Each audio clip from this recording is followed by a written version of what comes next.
Em 22 de fevereiro de 1943, o regime nazista já imperava há uma década, sufocando qualquer fagulha de liberdade na Alemanha. Naquela manhã gelada em Munique, um tribunal repleto de olhares inquisidores se transforma em um palco de um teatro sombrio. No centro da cena, jovens estudantes do grupo Rosa Branca enfrentam acusações de traição por terem espalhado panfletos que denunciavam os horrores da guerra promovida por Hitler. Não há espaço para defesa. O julgamento é uma farsa orquestrada, um espetáculo de intimidação. O juiz exaltado não permite interrupções. Sua voz domina o ambiente, esmagando qualquer tentativa de diálogo. Cada palavra lançada, cada gesto autoritário serve a um único propósito: silenciar qualquer ato de resistência. Ainda assim, os integrantes da Rosa Branca permanecem serenos. Mesmo diante da hostilidade, eles se recusam a negar o que acreditam. Entre gritos e ameaça, sustentam a dignidade de quem escolheu não se calar diante do terror. Em um tribunal onde a justiça foi assassinada todos os dias, um homem se destacou não pela sua imparcialidade, mas pelo fanatismo, crueldade e lealdade cega ao regime mais brutal do século XX. Roland Fraser, o juiz nazista que gritava suas sentenças de morte. Um jurista brilhante que usou seu talento para servir o terror. De prisioneiro na Rússia, a figura central dos julgamentos mais cruéis da Alemanha nazista, Fraser personificou o que acontece quando a lei é moldada para servir ao ódio. Se prepare.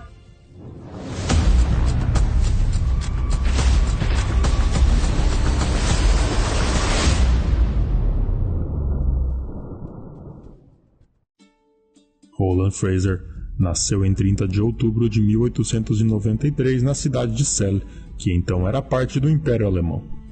O seu pai, Julius Fraser, era engenheiro e funcionário público, e a sua mãe, Charlotte, vinha de origens modestas. O jovem Roland demonstrava promessas acadêmicas, se destacando na escola e exibindo uma habilidade particular para a linguagem e o debate, características que marcariam a sua futura carreira. Fraser estava cursando a faculdade de Direito na Universidade de Kiel quando eclodiu a Primeira Guerra Mundial em 1914, o que acabou interrompendo seus estudos. Ele prestou serviço ativo no Exército Imperial Alemão durante a guerra após se alistar como cadete oficial em 1914. Enquanto ele servia na linha da frente, ele foi condecorado com a Cruz de Ferro de segunda classe por heroísmo em combate. Em outubro de 1915, ele foi ferido em ação na frente oriental e feito prisioneiro de guerra pelas forças imperiais russas. Enquanto prisioneiro, ele aprendeu a falar russo e desenvolveu um interesse pelo marxismo após o início da Revolução Russa. A autoridade provisória bolchevique, que assumiu a responsabilidade pelo campo de prisioneiros de guerra onde Fraser estava, fez uso dele como um comissário do campo, organizando administrativamente os suprimentos de alimento do campo entre 1917 e 1918. No final da década de 1930, durante a Grande Purga de Stalin na União Soviética, Fraser assistiu ao julgamento de Moscou para acompanhar os processos contra os condenados.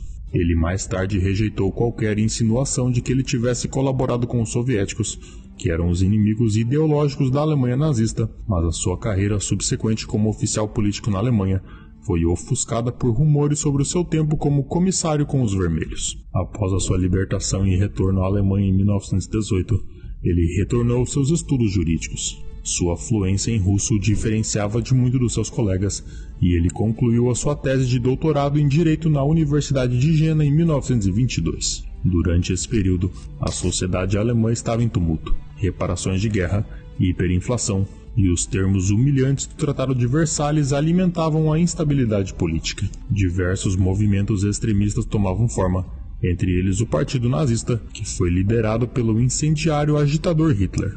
Inicialmente, Fraser não tinha ligação direta com o partido, mas atuava como advogado e defensor em vários casos politicamente carregados, ganhando reputação pela sua postura feroz em tribunal. No final da década de 1920, a inclinação política dele tomou uma guinada radical à direita. Em 9 de julho de 1925, ele se filiou ao Partido Nazista, se tornando um membro de número 9.679. Ele também conseguiu um cargo como conselheiro municipal na cidade de Kassel, onde a sua habilidade oratória e conhecimento jurídico lhe renderam a atenção dos oficiais do Partido Nazista. Ele rapidamente se tornou conhecido pela sua devoção ferrenha à mensagem do partido, defendendo reformas radicais que colocavam a vontade coletiva do povo alemão acima de qualquer noção de direitos individuais. Em seus discursos, ele vociferava contra os inimigos do Estado, que era uma categoria que na sua mente incluía judeus, socialistas e qualquer um que criticasse Hitler e o partido. Em março de 1928, ele se casou com Marlon Husanger, e desse casamento nasceram 2 filhos. Quando Hitler assumiu o poder em janeiro de 1933, as perspectivas de carreira dele dissiparam. O novo regime exigia mentes jurídicas capazes de racionalizar o desmantelamento das instituições democráticas pelos nazistas, e Fraser se mostrou mais do que disposto. Em fevereiro de 1933, após a tomada do poder pelos nazistas, Fraser foi nomeado diretor ministerial do Ministério da Justiça da Polônia, que estava sob encargo de Hans Kerrl. Ele foi colocado à frente do departamento de pessoal e usou sua autoridade para expulsar membros judeus da equipe. O domínio dele sobre textos legais, sua agilidade mental e a sua habilidade dramática e contundente na retórica de tribunal, combinados com a sua conversão fervorosa à ideologia nazista, fizeram dele o juiz mais temido da Alemanha e a personificação do nazismo no sistema jurídico interno. No entanto, apesar dos seus talentos e lealdade, Hitler nunca o nomeou para nenhum cargo além do sistema jurídico. Isso pode ter ocorrido, pois Fraser era uma figura isolada, sem apoio dentro das altas esferas da hierarquia nazista. Além disso, ele havia sido politicamente comprometido pelo seu irmão Oswald, que também era advogado. Oswald atuou várias vezes como advogado de defesa contra a autoridade do regime durante os julgamentos, cada vez mais politicamente motivados pelos quais os nazistas buscavam impor o seu controle tirânico sobre a sociedade alemã. E Oswald tinha o hábito de usar o seu crachá de filiação ao partido durante essas audiências. O ministro da propaganda Goebbels repreendeu Oswald e relatou as suas ações a Hitler, que em resposta ordenou a sua expulsão do partido. Em 1941, durante uma discussão no quartel-general do Führer, onde estava sendo discutido quem nomear para substituir Franz Günther, que era o ministro da Justiça do Reich, Goebbels sugeriu Fraser como uma opção, e a resposta de Hitler, se referindo ao suposto passado vermelho de Friesler, foi a seguinte: aquele velho bolchevique? Não mesmo. Essencialmente, Fraser esteve entre os que supervisionaram a transformação legislativa que corroeu as liberdades civis. Isso incluía a promulgação de leis que permitiam a detenção indefinida sem julgamento e também práticas judiciais especiais direcionadas a delitos políticos, crimes que essencialmente abrangiam todas as formas de dissidência. Nos bastidores, Fraser defendia medidas que destruíam o princípio da igualdade perante a lei, substituindo isso por uma hierarquia racializada. Friesler era um fiel ideólogo nazista e utilizou seus conhecimentos jurídicos para adaptar os seus ideais fascistas à prática legislativa e judicial. Ele publicou um documento intitulado A Tarefa Biológico-Racial Envolvida na Reforma da Lei Penal Juvenil, no qual ele defendia que os menores racialmente estrangeiros, degenerados racialmente, incuráveis racialmente ou gravemente defeituosos, deveriam ser enviados a centros de menores ou instituições correcionais. Além disso, eles deveriam ser segregados dos jovens que fossem alemães e racialmente valiosos. Fraser também defendeu firmemente a criação de leis para punir a chamada profanação racial, que era um termo nazista para definir relações sexuais entre ários e os considerados raças inferiores.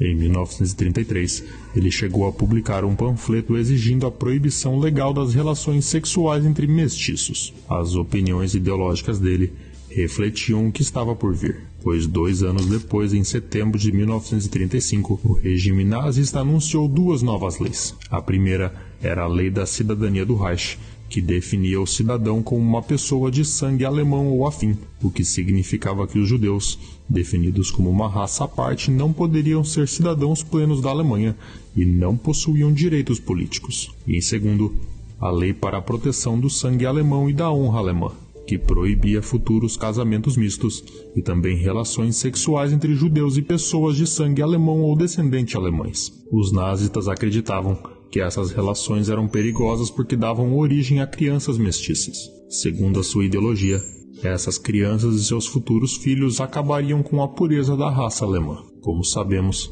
a Segunda Guerra começou em setembro de 1939, quando a Alemanha invadiu a Polônia. No mês seguinte, Fraser introduziu o conceito de criminoso juvenil precoce no decreto dos delinquentes juvenis. Esse decreto fornecia a base legal para impor a pena de morte e penas de penitenciária menores pela primeira vez na história jurídica alemã. Pelo menos 72 jovens alemães foram condenados à morte pelos tribunais nazistas. Em agosto de 1942, Fraser alcançou o seu cargo mais temido até então, presidente do Tribunal do Povo. Ele foi estabelecido por Hitler em 1934 para lidar com casos de traição e dissidência política. Ostensivamente parte do aparato judicial, o tribunal funcionava como uma arma política. Ele ignorava o sistema judicial estabelecido, garantindo que os vereditos estivessem alinhados com as exigências do regime por punições severas aos opositores. Quando Fraser assumiu o cargo, o Tribunal do Povo já havia condenado milhares à prisão ou à morte. No entanto, sob a sua liderança,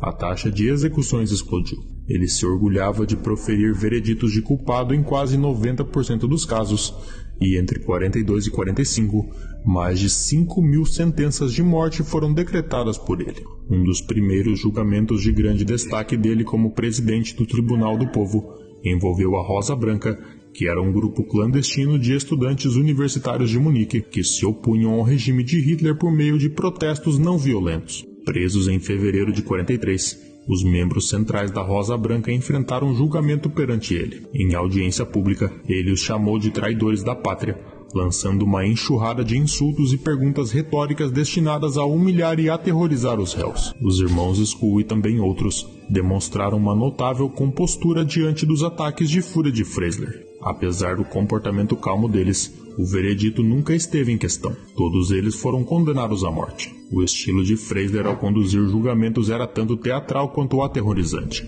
Ele acreditava no uso da humilhação como ferramenta de dominação, gritando e interrompendo os réus, menosprezando seus motivos e enquadrando a dissidência como uma traição ao esforço de guerra da Alemanha. Observadores notaram que ele frequentemente usava uma toga judicial vermelha-sangue, batendo os punhos na bancada quando eles chamavam os réus de traidores, vermes ou parasitas. Os julgamentos geralmente eram apressados, às vezes durando apenas algumas horas, e os réus recebiam oportunidade mínima para preparar e apresentar a sua defesa. A abordagem de Fraser à justiça estava mergulhada na convicção nazista de que o único desfecho apropriado era a aceitação total da vontade de Hitler ou a morte. Críticas vindas dos poucos juízes mais tradicionais que ainda restavam no sistema jurídico eram rapidamente silenciadas ou ignoradas.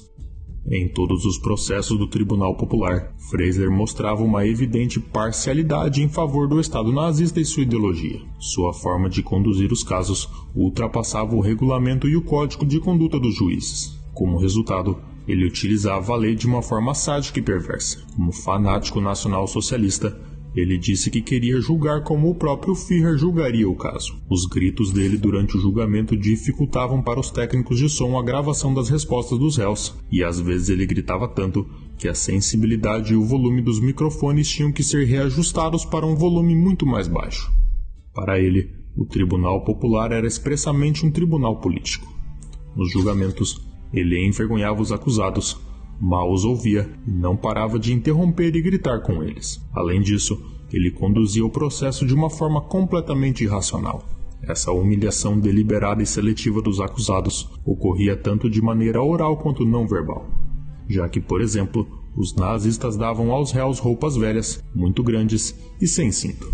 Dessa maneira, ao ficarem de pé diante do tribunal, eles eram obrigados a segurar constantemente as calças. Em janeiro de 1942, 15 altos cargos do partido nazista e do governo alemão se reuniram em uma mansão no subúrbio berlinense de Wannsee para discutir, coordenar e pôr em prática a chamada solução final da questão judaica. O que eles chamavam de solução final era o codinome que os nazistas usavam para se referir ao extermínio sistemático e deliberado dos judeus europeus. Hitler havia autorizado esse plano genocida em toda a Europa em 1941, embora até hoje a data exata seja desconhecida. Quando foi realizada a Conferência de Wannsee, a maioria dos participantes já sabia que o regime nazista havia cometido assassinatos em massa de judeus e também outros civis na região da União Soviética e da Sérvia ocupada pela Alemanha. Nenhum dos funcionários presentes na reunião, incluindo Fraser, que iria fornecer assessoria jurídica para o plano, se opôs à política da solução final anunciada por Heydrich. Heydrich indicou que aproximadamente 11 milhões de judeus na Europa seriam exterminados graças às medidas da solução final. Esse número incluía não só os judeus residentes na Europa controlada pelo Eixo, mas também as populações judaicas do Reino Unido e das nações neutras como a Suíça, Irlanda, Suécia, Espanha, Portugal e a parte europeia da Turquia. Quando em fevereiro de 1943, Hans e Sophie Scholl estavam distribuindo panfletos na Universidade Ludwig, eles foram denunciados à polícia secreta Gestapo e posteriormente presos. No interrogatório, descobriu-se que 2 irmãos faziam parte de um grupo de resistência chamado a Rosa Branca, o qual escrevia folhetos críticos contra Hitler e o povo alemão. Eles incentivavam os cidadãos a se rebelarem contra o regime nazista, denunciavam o assassinato de centenas de milhares de poloneses e exigiam o fim da guerra. Durante o interrogatório, eles ofereceram a Sophie uma redução da pena se ela admitisse que o seu irmão a havia levado para o mau caminho. Mas ela recusou. Não trairei o meu irmão nem os meus princípios. Não farei nenhum acordo com os nazistas. Em 22 de fevereiro de 43, Freisler voou até Munique com o único propósito de presidir o julgamento deles. Ao comparecer na sala, Sophie surpreendeu a todos quando ela disse o seguinte a Freisler: depois de tudo, alguém tinha que começar. O que escrevemos e expressamos também é acreditado por muitos outros. Eles simplesmente não têm coragem de dizer isso como nós dissemos. Ela também interrompeu ele com uma declaração. Você sabe que a guerra está perdida, porque não tem a coragem de encarar isso. Após meio-dia de julgamento, o veredito foi esperado. Culpados. Freisler os havia condenado à morte na forca, mas temendo que fossem considerados mártires se fossem assassinados publicamente, ele decidiu que eles seriam mortos na guilhotina. Em abril de 43, Freisler foi transferido novamente para atuar como juiz no segundo julgamento dos membros da Rosa Branca. No início desse segundo julgamento, ele começou a gritar energicamente contra os acusados, avisando eles o seguinte: o nacional-socialismo não precisa de um código penal contra traidores como vocês. Farei com que esse processo seja curto. Após esse aviso, um assessor lhe entregou o código penal e, sem dizer uma palavra, Freisler o atirou contra o banco dos réus, onde um deles teve que se abaixar para evitar ser atingido na cabeça. Dos 13 acusados, 3 foram condenados à morte, 9 apenas de prisão, e um foi inesperadamente absolvido. Outra vítima dele foi Elfriede Schultz, que era a irmã do romancista de origem alemã Erich Maria Remarque. Em maio de 1933, por iniciativa do ministro da Propaganda Goebbels, os livros de Remarque foram declarados publicamente antipatrióticos e, portanto, foram proibidos.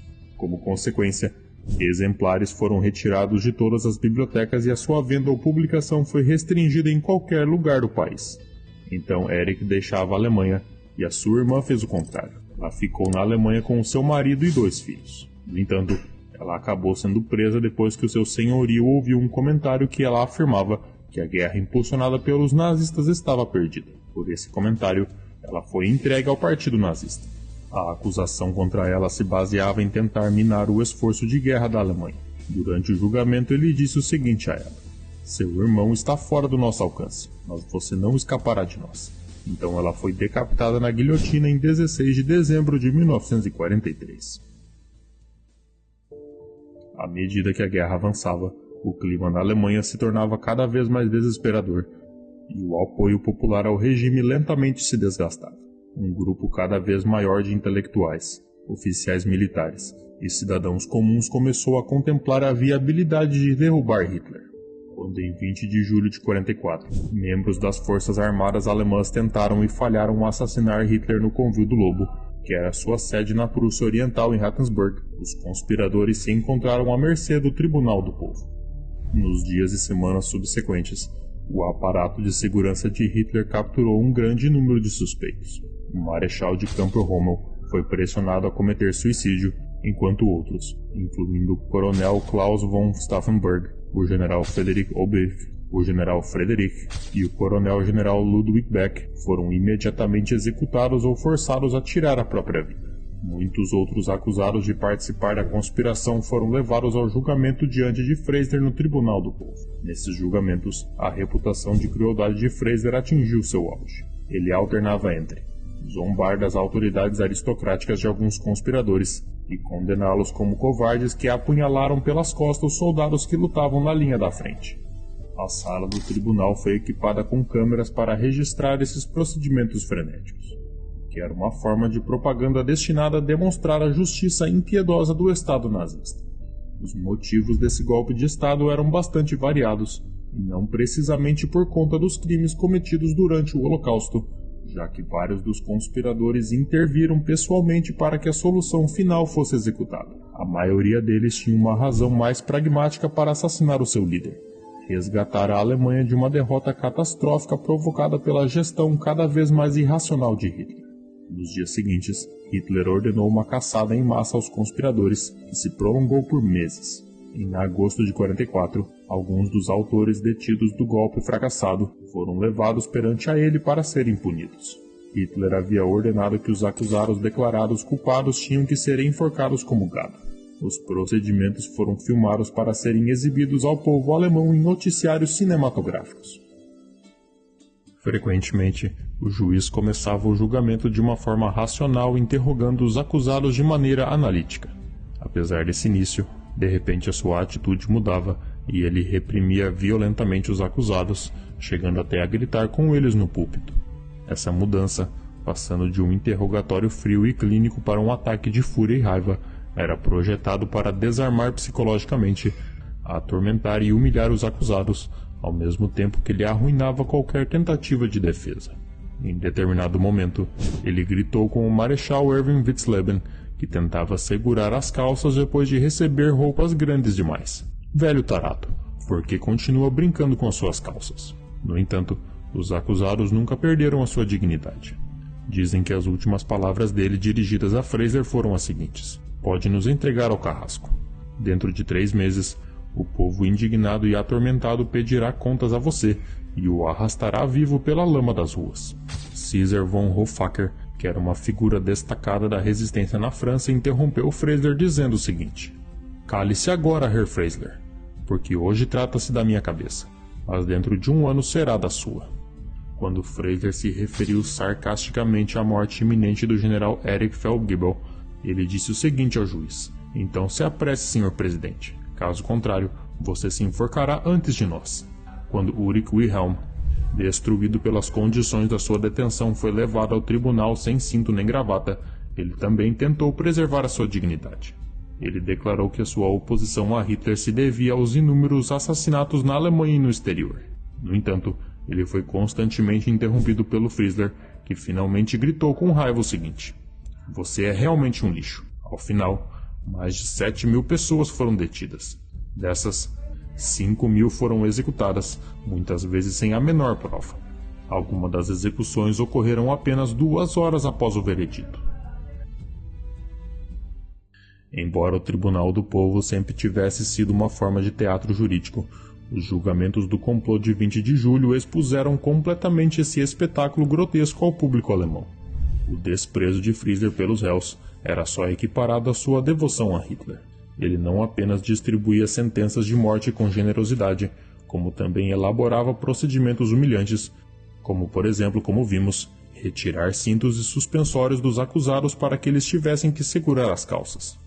Apesar da sua paixão inabalável na perseguição dos opositores da Alemanha nazista, as atividades dele foram abruptamente interrompidas. Em 3 de fevereiro de 45, 3 meses antes do colapso do Terceiro Reich, bombardeiros aliados alvejaram Berlim em um ataque aéreo devastador. O prédio do Tribunal do Povo foi atingido, enquanto o então juiz de 51 anos presidia um julgamento. Uma coluna de alvenaria em queda esmagou ele, matando ele instantaneamente. Algumas testemunhas alegaram tê-lo encontrado segurando o dossiê de um dos réus. Em uma ironia macabra, o homem que havia orquestrado tantas sentenças de morte não viveu para ver a rendição incondicional da Alemanha, que ocorreu em maio de 45. Após a derrota nazista, os tribunais aliados desmontaram o aparato de justiça criminal do Terceiro Reich. Juízes como Fraser estavam mortos ou presos, mas isso não anulou o impacto das suas ações. Apenas uma fração dos oficiais legais que participaram do sistema nazista foi responsabilizada, e muitos deles retornaram à prática jurídica após a guerra. Ao menos, o Tribunal do Povo foi formalmente abolido, e as suas decisões foram declaradas nulas pelas autoridades alemãs do pós-guerra. Louise von Brenda, esposa do general Alfred Johl, contou mais de 25 anos depois que trabalhava no hospital de Lutzow, quando trouxeram o cadáver de Frizzler. Ao ver o corpo do terrível magistrado, um trabalhador do hospital comentou o seguinte: "É um veredito de Deus." E então ninguém respondeu. O corpo de Frizzler foi enterrado no túmulo da família da sua esposa em Berlim, e o seu nome não aparece na lápide. Muito obrigado por assistir esse vídeo até o final. Caso você sinta que o canal lhe agregou muito nos últimos tempos, considere nos apoiar com apenas R$10. Que Deus esteja com todos vocês e até breve.